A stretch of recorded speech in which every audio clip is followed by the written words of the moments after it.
তো গাইস মা এখানে ভোলেনাথকে জল ঢেলে দিচ্ছে। তো এখন সবাই এক এক করে ভোলেনাথকে জল, দুধ, দই, ঘি ঢালবো। তারপর পুজো কমপ্লিট হয়ে যাবে। তারপর যজ্ঞ হবে, অঞ্জলি হবে, তারপরে পুরোটাই পুজো কমপ্লিট হয়ে যাবে।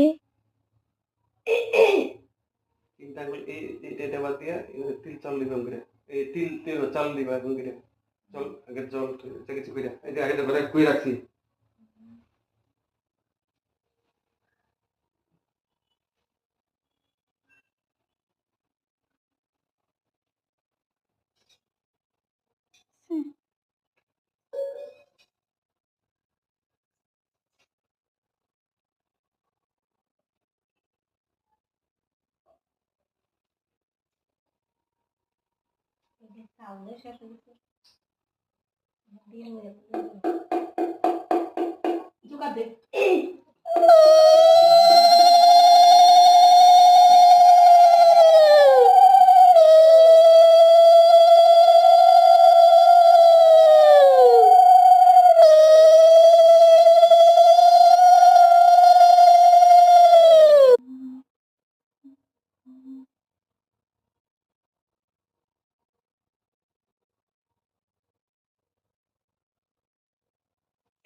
পরে ভিডিওটি নেক্সট পার্টে আসছে, তো অবশ্যই দেখে নিও ভিডিওটি।